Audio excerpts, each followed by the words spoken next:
Bienvenidos una vez más al estudio que estamos haciendo con el libro de Éxodo. Hoy estudiamos el capítulo 17 y vamos a hablar sobre dos pruebas y dos aprendizajes para Israel. Recordemos que el Éxodo, que significa salida para el pueblo de Israel, en esta ocasión tiene mucho más que las historias bonitas, sobrenaturales, hasta que se han hecho muchas películas. Tiene en el fondo mucho más que enseñarnos, porque es la forma en que Dios va a traer redención para su pueblo y redención para la humanidad.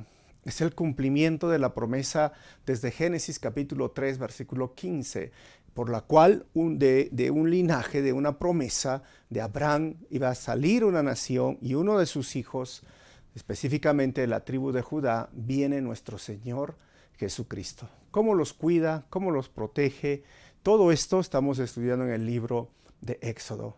Recordemos que por 400 a 430 años estuvieron esclavos en este país de Egipto, fueron maltratados, fueron humillados y tristemente muchos de ellos todavía en su mentalidad seguían siendo esclavos.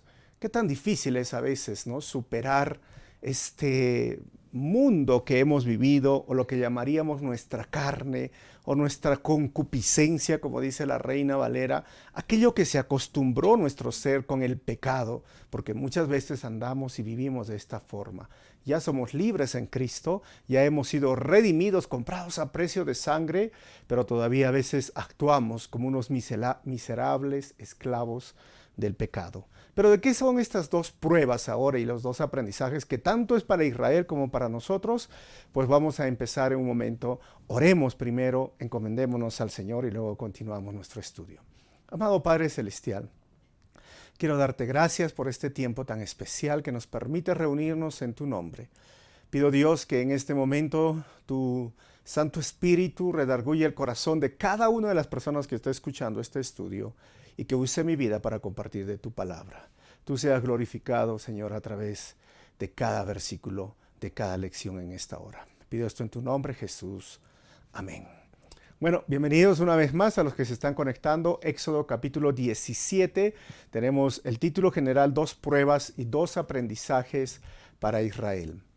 Sabemos que Israel salió de Egipto ahora con casi 2 millones de personas, porque la Biblia habla de 615,000 aproximadamente solamente hombres. Y Dios tiene ahora este grupo grande que está siendo liderado por Moisés. Y a manera de introducción, Dios les va a dar muchas enseñanzas o les va a dar muchos aprendizajes en medio de esta trayectoria. Por ejemplo, en el lugar, primeramente, que tenemos el Mar Rojo en el capítulo 14 que ya hemos visto, el suceso es la persecución del ejército egipcio y Dios de forma milagrosa abre el mar, el pueblo de Israel cruza en seco y el pueblo egipcio que trata de perseguirlos muere, todo ese ejército, cuando se cierra ese tipo callejón que abrió en el mar. Luego hemos visto en el capítulo 15 cómo Dios sigue probando a ellos en Mara, donde el agua es amarga, y de un acto milagroso también Moisés echa un pedazo de madera y todo, y el agua se vuelve bebible, potable. Después los lleva al desierto de Sin en ese mismo capítulo, y ya no tienen alimento, y Dios provee este alimento que se llama el maná, que es un tipo de popcorn o chichazara, decimos en nuestra ciudad, pero también les da codornices. Y ahora estamos llegando al capítulo 17, donde Dios va a probar en dos formas. En Refidim, primera vez, por la falta de agua, y luego vamos a ver que la segunda en Refidim es por el ataque armado de los amalecitas. La semana anterior nos quedamos justamente en este oasis, ¿no? El oasis que hemos visto de Elín, donde hay palmeras y ahora sí están disfrutando la vida, tuvieron agua, pero los lleva ahora a otro lugar. Así que, ¿dónde está ocurriendo todos estos eventos? Recordemos que todo el éxodo comienza en el año 1525 aproximadamente, donde Moisés está en el palacio del faraón por 40 años. El faraón quiso matar a estos bebés, pero ya sabemos que el nacimiento de Moisés se produjo ahí. La princesa o la hija del faraón lo adopta cuando lo encuentra en el río, y eso es estos 40 años. El año 1528 Aarón ahora está en Egipto y son 276 años entre la muerte de José, que era el hijo de Jacob, y Aarón.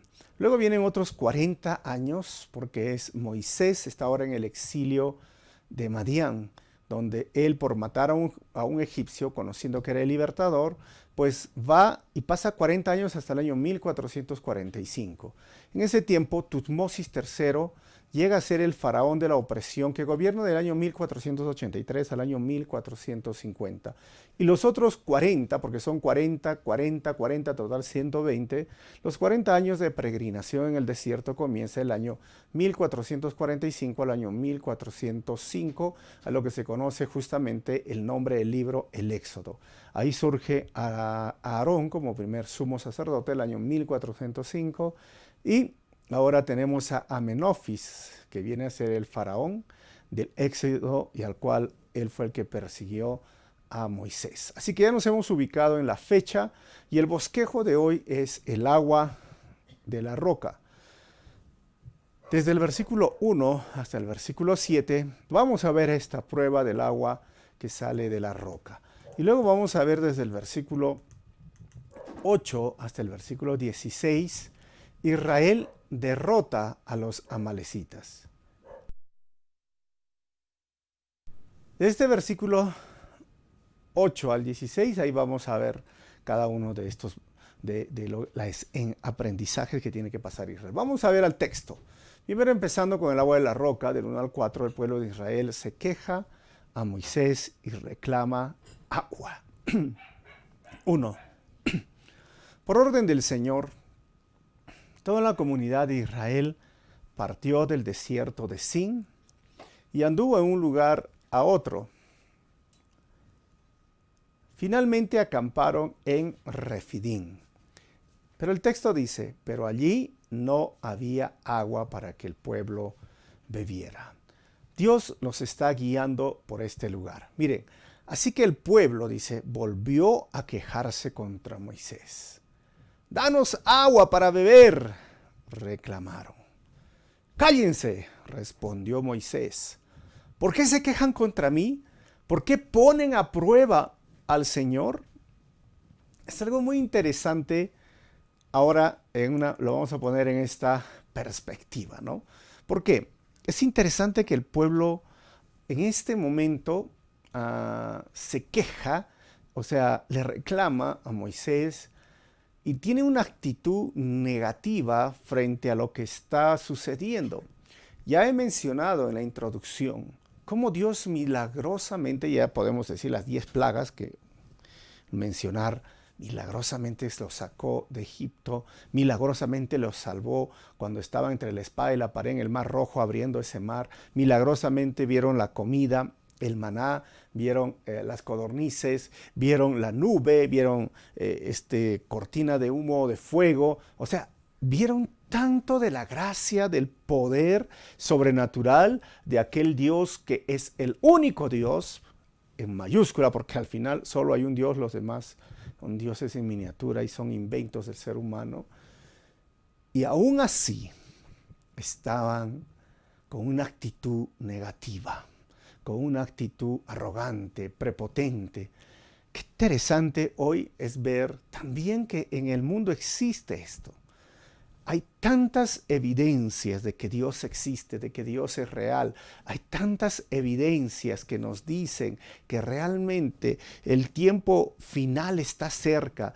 Hay tantas cosas que hoy nosotros simplemente mirar cómo el oxígeno que tenemos, que para respirar cumple ciertos porcentajes, digamos, dentro de lo que es la química, del hidrógeno, del oxígeno y muchos otros elementos que necesitamos y es preciso para nuestro organismo. Esto no lo hizo la casualidad ni la evolución, lo hizo Dios, la atmósfera en la cual vivimos. O sea, pero aún así los seres humanos se quejan de Dios. Pero ojo, cuando la Biblia dice el pueblo volvió a quejarse, para que vean la gravedad, no solo fue una queja, al final fue un altercado. Y en hebreo se usa la palabra rib, que también puede traducirse como forcejeo, lucha, enfrentamiento, disputa, riña. Es decir, el ambiente estaba acalorado, el ambiente estaba caliente porque estaban, obviamente, podríamos decir, claro, entendemos que tenían sed, estaban buscando, ya se les agotaron lo que habían guardado desde Elín con, con el agua que habían encontrado ahí en ese oasis, pero ahora, cuanto más pasaban las horas, estaban desesperados. Pero yo siempre me pregunto, ¿deberían de haber ido con esa actitud al Señor? O bueno, el problema era básicamente con Dios, pero se agarraron con Moisés y qué difícil Moisés liderar a un pueblo rebelde, terco, ¿verdad? A veces digo, qué difícil, a veces les toca a muchos otros amigos pastores liderar o pastorear iglesias rebeldes, tercas, pero algo así era lo que pasaba con Moisés y no era la actitud. Y por eso que cuando se le vienen a Moisés a reclamar, Moisés dice, ¿por qué ponen a prueba al Señor? ¿Y sabes qué es poner a prueba al Señor? La falta de fe y gratitud es poner a prueba al Señor. ¿Por qué ponen a prueba al Señor? ¿Sabes? Está bien a veces en medio del dolor, del sufrimiento, la crisis. Y a veces cuando no entendemos por qué suceden las cosas de la forma que suceden, o por qué el justo sufre, o por qué las buenas personas, entre comillas buenas, se están yendo de este mundo. Y decimos, Señor, no entendemos por qué haces así las cosas. Podemos ir con lamento, podemos ir con clamor al Señor y preguntarle, pero poner a prueba el Señor, al Señor, ¿sabes qué es? Cuando lo haces con falta de fe, cuando lo haces con ingratitud, cuando aún entendiendo quién es Dios, el Dios soberano, el Dios poderoso, Él es Dios bueno, Él es Dios misericordioso, Él es Dios compasivo, y aún así tú lo acusas de que no es bueno, que todo este tiempo te cuidó, que todo este tiempo te ayudó, y aún así tú le faltas el respeto. Eso es poner a prueba al Señor. Hace poco estuve en el velorio de mi madre y me tocó hacer el sermón y decía, Dios es bueno. Y las personas decían, pero ¿cómo Dios puede ser bueno si está partiendo su mamá de este mundo? Es que muchos no entienden que yo no soy el que controlo el mundo y Dios no está para responder mis oraciones como yo quisiera, sino según su voluntad. Y Dios sabe que es mejor para ella, para nosotros. Y Él es bueno, porque aún en medio de todas estas situaciones que hemos pasado, hemos visto cómo Él ha provisto de personas, finanzas, permisos, etcétera, etcétera. Y es más, ¿por qué la muerte entonces podría ser algo bueno? Porque para el Hijo de Dios es un paso para su glorificación. Nadie va a ser eterno en este mundo. Este mundo es simplemente un lugar como estar en un campamento, una tienda de campaña, no sé, un lugar donde he levantado una carpa y a veces luchamos tanto por tener carpas grandes y bonitas, pero no es tu casa. Nuestra casa es en la eternidad, nuestra casa en el cielo, y que nos lleven a casa es la meta, es parte del éxito del cristiano. Morir es ganancia y el vivir es Cristo. Y Dios es bueno, a pesar que para nosotros en nuestra lógica humana no sea bueno, Dios es bueno. Él sabe lo que hace. Poner a prueba al Señor es la falta de fe y gratitud. Les falta gratitud y yo estoy agradecido al Señor por todo lo que el Señor está haciendo en estos días, haciéndome reflexionar, pasando lo que estamos pasando. Sé que hay una lección y quieren saber cuál fue la lección para Israel. Sigamos leyendo. Ahora, el propósito de las pruebas lo dice en Deuteronomio capítulo 8, versículo 2. Recuerda cómo el Señor tu Dios te guió por el desierto durante 40 años, dice ahora el texto, donde te humilló y te puso a prueba para revelar tu carácter y averiguar si en verdad obedecerías sus mandamientos. Sabemos que nosotros, como les dije hace un momento, no somos eternos. Y hay pruebas. Y hemos pasado, son 2 años que estamos ya con la pandemia y con las nuevas variantes de este COVID, ¿no? Y que viene y a veces nos sentimos impotentes y humillados, pero es porque a veces la soberbia, a veces no estamos entendiendo quién es Dios, y la soberbia que está en el corazón, la autosuficiencia, a veces en nosotros mismos, se derrumba frente a las cosas que no tenemos control. Ni todo el dinero del mundo, ni todo el oxígeno del mundo, ni el mejor médico del mundo podrá hacer algo cuando el Señor, en su soberana voluntad y providencia, le dice a un hijo de Dios, a un cristiano, a una cristiana: ven a casa. Nos sentimos humillados, pero nos pone a prueba para revelar nuestro carácter. Y ahora es el tiempo de averiguar si obedeceremos sus mandamientos, porque donde están aquellos que partieron, también queremos estar. Y para llegar, sabemos cuál es el camino. Jesús es el camino. Y para llegar sabemos la verdad. Jesús es la verdad. Y para llegar allá sabemos que solo Jesús produce vida eterna, porque Él es la vida. Hay mucho por recorrer y esperemos mantener nuestra fe, nuestra obediencia y decirle: Señor, gracias por todo lo que vivimos, llévame, condúceme, porque al final yo quiero escuchar, como dijo Pablo: he peleado la buena batalla, he guardado la fe y me espera esa corona. Así que, hermanos, la crisis revela de lo que está lleno el corazón. La crisis revela la fe del Hijo de Dios. Tristemente, vino la crisis de agua para Israel y reveló lo que había en su corazón: falta de fe, a pesar de ver milagros espectaculares; falta de gratitud, a pesar de ver cómo Dios proveía para ellos. No seamos como el pueblo de Israel. Versículo 3 dice: pero ellos, atormentados por la sed, atormentados, hermanos, estaban desesperados, siguieron discutiendo con Moisés. ¿Por qué nos sacaste de Egipto? ¿Quieres matarnos de sed a nosotros, a nuestros hijos y a nuestros animales? Es interesante la forma en que estaban atormentados, discutiendo. ¿Por qué nos sacaste? Estaban peor que de lo que están ahora en Egipto.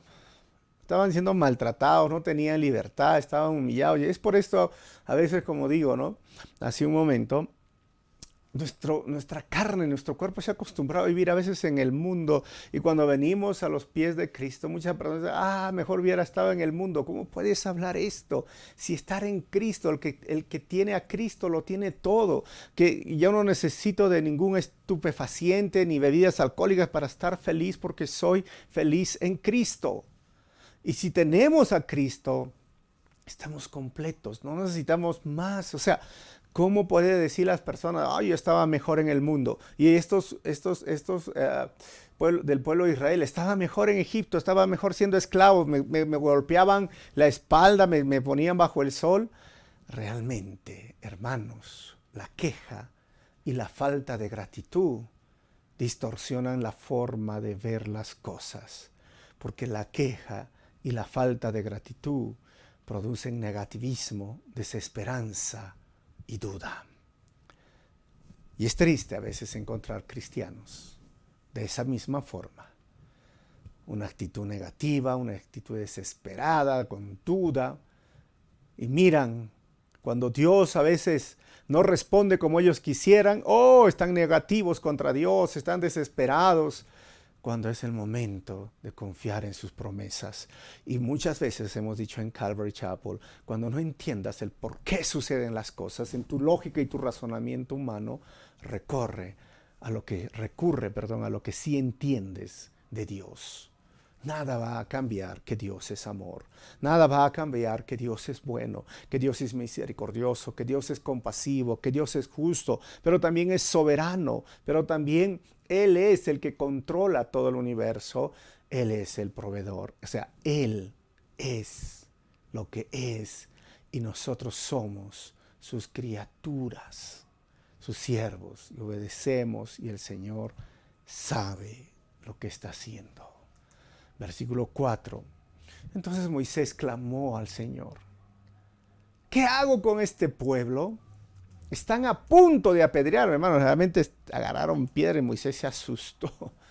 Pero Moisés, en medio de esta situación tan difícil, en medio de todo lo que estaba pasando, y en medio de que todo el pueblo de Israel, el 99.9%, si podríamos decirlo, estaba enojado, altercando, gritando, Moisés agarrando piedras, y estaban desesperados, llenos de ingratitud, estaban enojados, estaban con una actitud negativa, estaban desesperados. Hubo alguien que hizo lo que se debe de hacer en estos momentos de crisis, en estos momentos difíciles. ¿Sabes por qué es lo que tienes que hacer, hermano? La respuesta a las pruebas siempre la encontraremos de rodillas, orando y clamando al Señor. ¿Quieres saber el por qué pasan así? Ora. Pero ora diciéndole al Señor por qué, pero termina diciendo ¿para qué? ¿Qué quieres enseñarme a través de esto? Para mí son momentos de reflexionar y digo, ¿para qué, Señor? ¿Qué me quieres enseñar? ¿Qué debe ser ahora el futuro que tengo acá, como en la casa, en la iglesia, en la familia, etcétera, etcétera? Orando y clamando al Señor de rodillas, encontraremos las respuestas a la crisis que estás viviendo, a las pruebas. Y yo te pregunto, ¿estás haciendo esto? ¿O solamente estás tratando de encontrarle el porqué? Ora, ora. Y la oración es para que tú escuches la voz de Dios. Es para que tú entiendas quién es Dios. La oración me conecta con lo sobrenatural. Como dije hace un tiempo, es el Wi-Fi. Es el Wi-Fi que me conecta con el mundo espiritual, con tu Padre Celestial, con Dios. Jesús oró, los discípulos oraron, todos los siervos del Señor oraron. Y esto es lo que tú y yo debemos de hacer. Versículos 5 al 6. Dios responde a Moisés sobre el agua que saldrá de la roca. Dice el 5, el Señor le dijo a Moisés: pasa por delante del pueblo, toma tu vara, la que usaste para golpear las aguas del Nilo, y llama a algunos ancianos de Israel para que te acompañen. 6, yo me pararé frente a ti sobre la roca en el monte Sinaí. Golpea la roca y saldrá agua a chorros, y entonces el pueblo podrá beber. Así que Moisés golpeó la roca como se le indicó, y el agua brotó a chorros a la vista de los ancianos. Y ojo, cuando dice el monte Sinaí, en hebreo es el monte Horeb. Moisés golpea, hermanos, esa roca, y miren, el agua salió a chorros, parecía ya un río que se abrió para que todos esos millones de personas beban. Un milagro más para Israel. Y me llama la atención mucho esto, la misericordia de Dios, la compasión de Dios. Honestamente, si yo fuera Dios, no lo soy, pero viene un pueblo así rebelde que he hecho tanto por ellos y al final siguen teniendo una actitud negativa y digo, ¿sabes qué? No te doy agua. Pero a veces es la misericordia, por eso la Biblia dice que Dios es lento para la ira y grande en misericordia. Él no agarró, simplemente agarró y los cerró el agua y dijo no les doy por reclamones, simplemente les dio. Eso es la gracia. Reciben algo que no merecen. Reciben mucho más de lo que merecen. Ojo que la gracia también estaba en el Antiguo Testamento.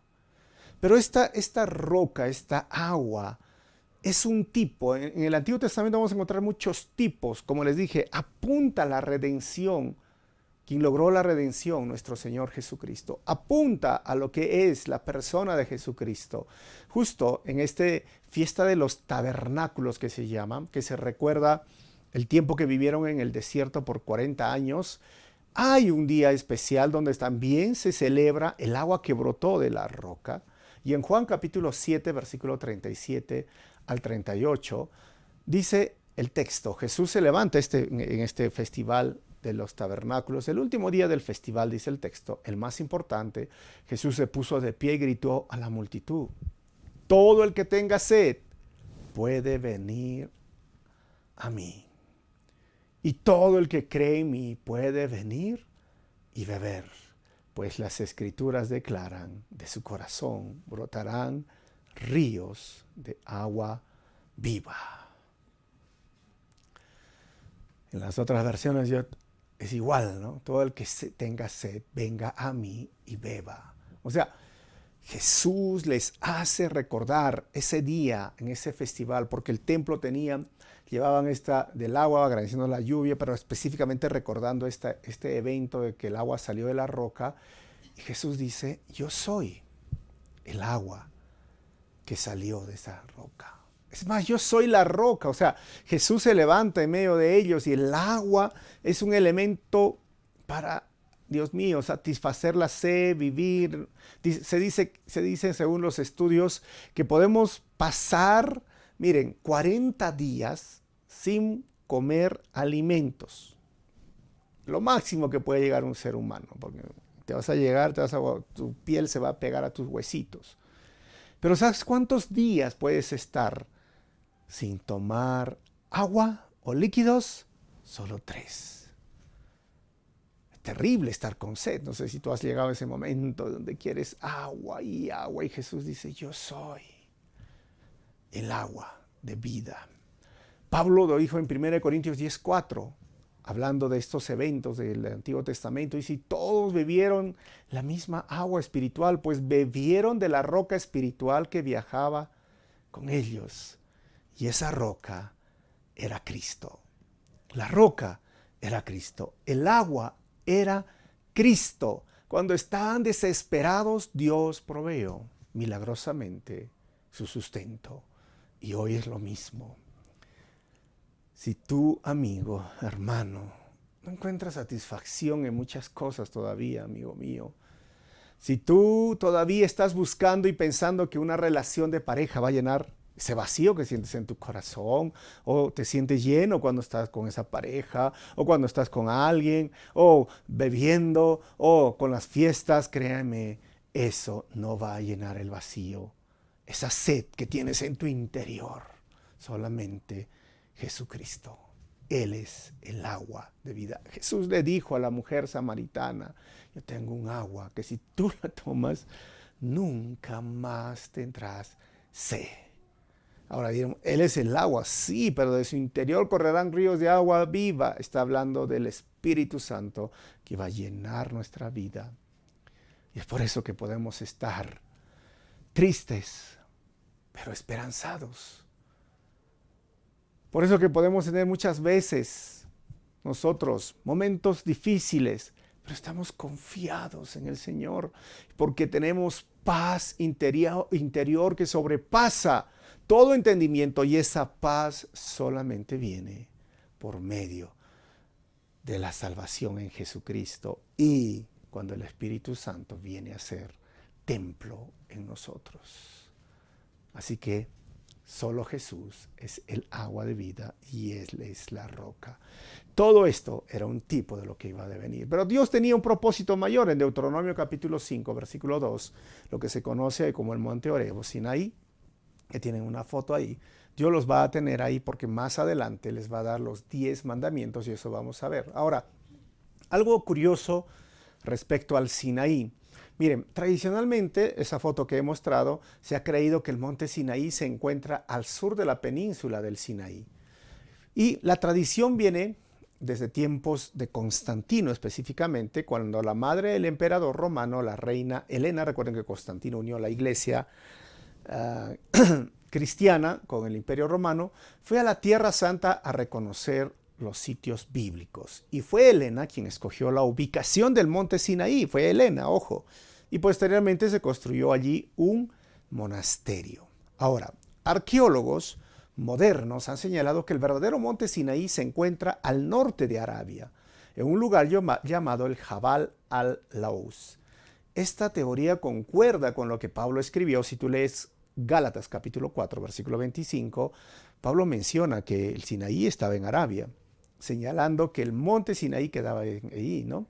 Y no en la península de Egipto. Esta sería la que la madre de Constantino consideró que era el Sinaí, y ahí está el monasterio. Pero ¿dónde quedaría este lugar en Arabia? Ahí tiene el Mar Muerto, el Mar Mediterráneo, el Mar Rojo en este mapa, y lo voy a marcar el monte Sinaí con este triángulo rojo, que sería el lugar del Jabal al-Laus. Entonces, ahí es. Y esta sería la foto que según los arqueólogos modernos dicen, ese es el monte Sinaí, de día y de noche, para que lo podamos disfrutar. Así que si tú tienes la oportunidad de ir a Arabia, pues vas a poder conocer de este monte. Ahora, ¿qué es lo que nosotros podemos ver hasta ahora? Hay dos cosas, que si Moisés no golpeaba la roca, hermanos, no había agua. Y si Dios no estaba en la roca, no había agua. La lección que nos enseña para nosotros hoy es el factor divino y humano trabajan juntos. Porque esto no es algo como magia, ¿no? Ustedes han visto, Moisés va con su vara, no es el Harry Potter, ¿no? Que agarra con su varita y no sé qué dice, esto, no sé qué, ¡pam! Y empieza a abrir. Eso no existe, ¿no? Eso es ciencia ficción, fantasía, ¿no? O sea, tampoco fue Moisés golpeando cada roca, ¡pum! Agüita, agüita. No, Dios le dijo, vas a golpear esa roca. O sea, él tenía que hacerlo. ¿Por qué Dios no hizo como lo hizo antes? Abrió el Mar Rojo, mira los codornices que caían del cielo, mira el maná. No, le dijo, ahora tú, Moisés, tienes que hacerlo. Pero no era cualquier roca, era la roca que Dios le dijo. Por eso digo, si Moisés no golpeaba la roca, no había agua. Pero si Dios no estaba en la roca, tampoco había agua. Esto es lo que nos enseña el factor divino, el factor humano. Dios obra, pero tenemos que obrar también nosotros, tenemos que hacer, tenemos que orar, sí, pero también tenemos que actuar, hermanos. Dios está al final soberanamente controlando y haciendo su obra, pero desea que nosotros también participemos. Versículo 7. Moisés nombra el lugar de forma extraña en referencia al agua. Dice el 7. Entonces Moisés llamó a aquel lugar Masá, que significa prueba, y Meriba, que significa discusión, porque el pueblo de Israel discutió con Moisés y puso a prueba al Señor diciendo, ¿está o no el Señor aquí con nosotros? Como es increíble, ¿no? Lo que dice, ¿está o no está? Pero si siempre estuvo, o sea, ese es el corazón rebelde y terco. A veces, yo entiendo, a veces cuando viene la crisis, viene ese problema, Señor, ¿me escuchas o no me escuchas? ¿Estás aquí o no estás aquí? ¿Tú estás obrando o no? Pero hermanos, no seamos así. Antes, como dice el texto, se llamaba Refidim, lugares de reposo. Pero después se llamó Masá, tentación o prueba, Meriba, discusión, contención o provocación. Qué interesante que a veces hasta el día de hoy esas cosas quedan registradas. Y Dios lo sacó 3, 4, 5 veces en todo el Antiguo Testamento, advirtiéndoles no sean rebeldes como ese día en Masá, no sean rebeldes como ese día en Meribá. Dios no lo olvidó. Israel derrota a los amalecitas ahora, y vamos a ver, Israel es atacado por los amalecitas. 8.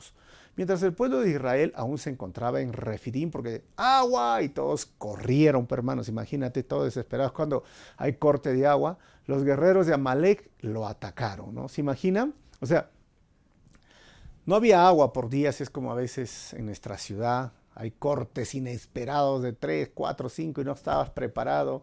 5 días, ¿no? No estabas preparado para el agua y de repente dicen, en la esquina están dando agua en esos tanques y tú van corriendo. Pero tristemente cuando suceden estas cosas, los que quedan atrás siempre a veces son o los niños, o los ancianos, o los más débiles, o los que tienen un problema, una discapacidad, etcétera, etcétera. Eso también había en Israel. Y es por eso que dice el texto.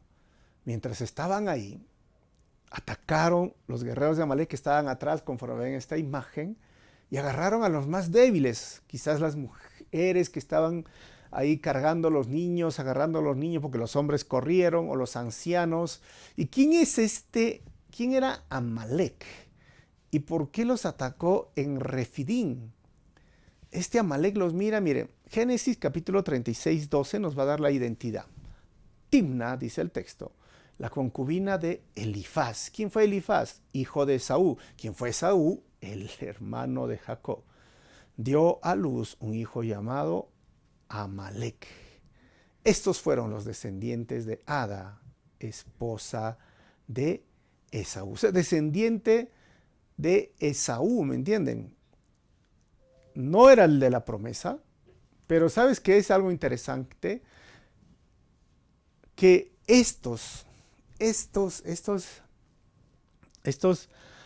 este pueblo que se convirtió pues el pueblo amalecita, y como era hijo de la concubina, no le dieron al final todos los derechos que merecía y tenía. Resentido se fue y formó su pueblo y se volvió como enemigo, porque probablemente Saúl pues contaba también la historia de cómo Jacob le robó la primogenitura, etcétera, etcétera. Tampoco ahora tenemos que recordar que no era su territorio, el Negev era su territorio de ellos, no estaba usurpando, pero Deuteronomio 25, 17 y 19 le dice el Señor después de estos acontecimientos: nunca te olvides de que los amalecitas te hicieron cuando salías de Egipto.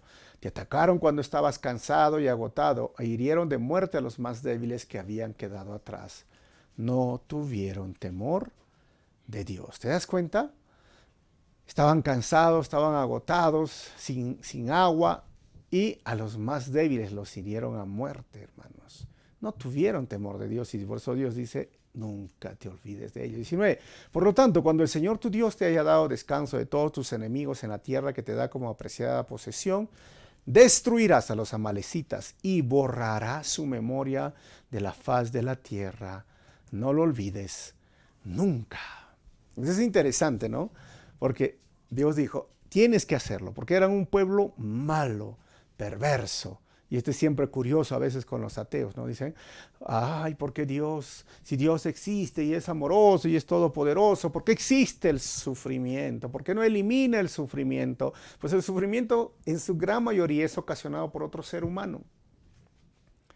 Y acá Dios está eliminando el sufrimiento por estos hombres amalecitas, un pueblo cruel, un pueblo malo. Y cuando hace esto, ay, si Dios es amoroso y bueno, ¿por qué mata a las personas? A veces en esas dicotomías que en la mente tiene, ¿no?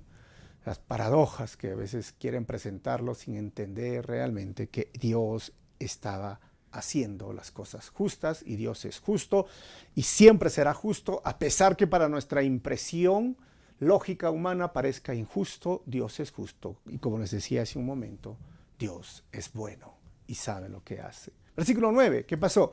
Y así que Moisés le ordenó a Josué: escoge algunos hombres para salir a pelear contra el ejército de Amalek. Mañana yo estaré en la cima de la colina sosteniendo la vara de Dios en mi mano. Es interesante, ¿no? La vara de Dios, Dios dice la vara de Moisés, y así que los llama al pueblo, le dice, tenemos que atacarlos. Y es el momento donde la primera batalla va a enfrentar ahora a Israel contra los amalecitas real. Del 10 al 11, Israel derrota a los amalecitas mientras Moisés levantaba su vara. 10. Josué hizo lo que Moisés le ordenó y peleó contra el ejército de Amalek. Entre tanto, Moisés, Aarón y Hur subieron a la cima de una colina cercana. Así que mientras el pueblo iba, Moisés con Aarón y Hur. Ya sabemos que Aarón era su hermano, y según Josefo, Hur era su cuñado, esposo de María, que era la que dio una profecía y cantaba. Entonces ellos fueron y subieron a la montaña o esta península para que los vean. Versículo 11. Mientras Moisés sostenía en alto la vara en su mano, los israelitas vencían. Pero cuando él bajaba la mano, dominaban los amalecitas. Entonces Moisés estaba orando, levantaba las manos, y mientras levantaba las manos, el pueblo de Israel los vencía a todos ellos. Pero sus manos se cansaban y las bajaba, y ahora los amalecitas los perseguían. Y eso se da cuenta, hermanos. ¿Y qué nos dice esto? Que Dios muchas veces quiere que hagamos nuestra parte ante las pruebas de la vida. Mas al final debemos de saber que la victoria viene de Dios. Esto es algo extraño, ustedes dirán, ¿no? Porque ya no es como Dios abriendo el mar, ya no es que simplemente las codornices caen o aparece el maná. No, levantaba las manos, ganaba. Y las manos se le caían, perdían. O sea, es que está en mí. Moisés decía, está en mí el poder que ganen. Dios muchas veces quiere que seamos parte de eso. Pero nunca olvides que es Dios quien nos da la victoria. Del 12 al 13, Israel derrota a los amalecitas, mientras Hur y Aarón ayudan a Moisés a levantar sus manos. Si ese era el problema, entonces ¿qué pasó? 12. Pronto se le cansaron tanto los brazos que ya no podía detenerlos en alto. Así que Aarón y Hur le pusieron una piedra a Moisés para que se sentara. Luego separaron a cada lado de Moisés y le sostuvieron las manos en alto, y así sus manos se mantuvieron firmes hasta la puesta del sol. Ahí lo pusieron a Moisés, le levantan las manos, hermanos, y ¿sabes qué es lo que nos enseña?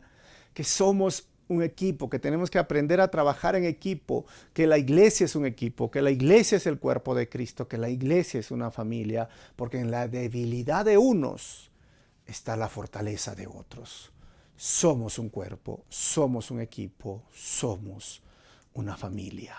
Y recuerda claramente que ahí se ve la labor del liderazgo y el ministerio. Nuestra labor es orar y oramos por todos ustedes que son parte de la iglesia de Calvary Chapel y los que nos piden oración.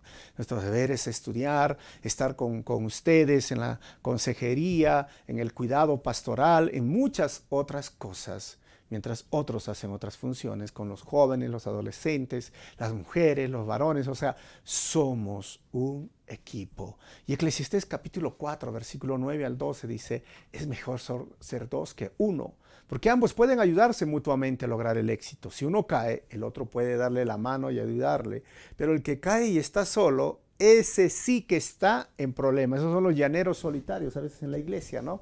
11. Del mismo modo, si dos personas se recuestan juntos, pueden brindarse calor mutuamente. Pero ¿cómo hace uno solo para entrar en calor?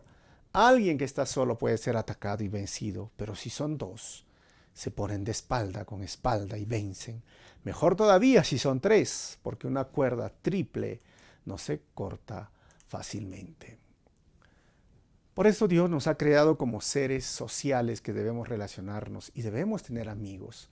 Que hay personas que se quedan en su casa y dicen, no, yo tengo a Dios y suficiente. O sea, son su propia iglesia, ellos mismos se ofrendan, ellos mismos se predican, ellos mismos...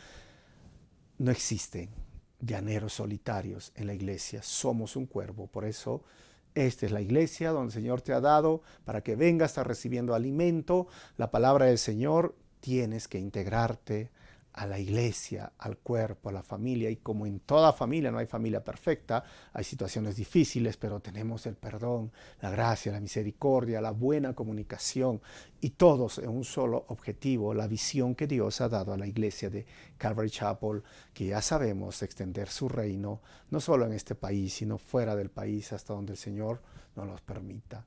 ¿Qué sucedió ahora? Como resultado, dice el versículo 13, José aplastó al ejército de Amalek en la batalla.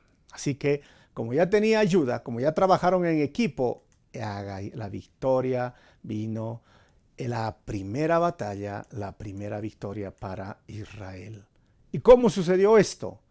Orar y actuar. El factor divino y humano trabajando juntos. Ora y actúa, ora y actúa. 14 al 16 y terminamos. Israel derrota a los amalecistas y sostendrá una guerra de generación en generación. 14. Después de la victoria, el Señor dio a Moisés las siguientes instrucciones. Escribe esto en un rollo para que sea un recuerdo perpetuo y léelo en voz alta a Josué. Yo borraré por completo la memoria de Amalek de debajo del cielo, tal como lo dijo en Deuteronomio 29, y Moisés escribe. 15. Entonces Moisés edificó un altar en ese lugar y lo llamó Yahvé Nisi, que significa el Señor es mi estandarte. Y ojo que ese estandarte no vino antes de la batalla, sino después de la batalla, para que lo entiendas. Dijo, por cuanto han levantado su puño contra el trono del Señor, ahora el Señor estará en guerra con Amalek de generación en generación. El tiempo iba a llegar a su final. El rey Saúl recibió esta tarea de parte del profeta Samuel de que vaya con los amalecitas cuando ya era el reino unido e Israel era una nación poderosa. ¿Y qué pasó? Dios encargó al rey Saúl a exterminar a los amalecitas en 1 Samuel 15, el 1 al 3. Lamentablemente, hermanos, el rey Saúl cumplió la orden solo a medias, dejando con vida al rey amalecita Agag. Eso lo encontramos en 1 Samuel 15, 7 al 9. Esta desobediencia le costó el reino a Saúl. 1 Samuel 15, 10, 26 narra este evento. Y casi le cuesta la vida a todos los judíos en el futuro o en el cautiverio. ¿Por qué? Porque según la tradición hebrea, hermanos, en ese tiempo que estuvo preso el rey Agag, este dejó embarazada a una mujer que dio a luz a su hijo. De ahí surgía ese pueblo. Entonces, todavía seguía esa línea. Y de ese hijo proviene, ¿saben quién? Amán. Amán el agageo, que si tú lees Esther, capítulo 3, versículo 1, 8 y 3 y versículo 9 al 24, van a verse cuenta, él fue el quien planeó el exterminio de los judíos en Persa en tiempos de Esther. Casi mueren todos los judíos por un error, por una obediencia a medias de Saúl. Amán era un hombre presumido y que lo miraba a Mardoqueo, que no se arrodillaba o le hacía la venia que le gustaba y mandó a ahorcarlo, pero ustedes pueden ver esa historia en Esther. Al final él fue a esa horca. Hermanos, el pueblo de Israel se quedó ahí. En este momento lo dejamos al pie del monte Horeb o del Sinaí. ¿Qué va a venir? La próxima semana vamos a estudiar qué es lo que va a suceder ahí. Vamos a terminar con 4 conclusiones. Primero, la crisis es una prueba de fe y muchas veces el maestro está en silencio en el tiempo del examen. ¿Sí o no? Esperando y confiando en que pases la prueba. Número 2. Las respuestas a las pruebas las encontramos de rodillas en oración y clamor, no en razonamiento lógico humano. Número 3. Debemos de recordar que somos un equipo donde las debilidades de unos son las fortalezas de otros. Y 4. Orar y actuar. ¿Estás pasando momentos difíciles? Ora. ¿No entiendes por qué pasan las cosas? Ora y actúa. Padre Celestial, eres bueno, eres poderoso, eres amoroso. Tu gracia, Señor, nos sostiene y son tus promesas que nos traen paz y tranquilidad en medio de las pruebas y la crisis. Ayúdanos a mantenernos firmes y confiados siempre en lo que tú haces. Padre, también te pido que a mis hermanos que están pasando situaciones difíciles, oren y actúen. Tú también quieres usar a nosotros, a tus siervos o a ellos mismos, pero tú serás glorificado porque al final, en el fondo, eres tú, Señor, quien haces tus obras según tu soberana voluntad. Pero necesitamos trabajar siempre en equipo. Así eres tú, Señor.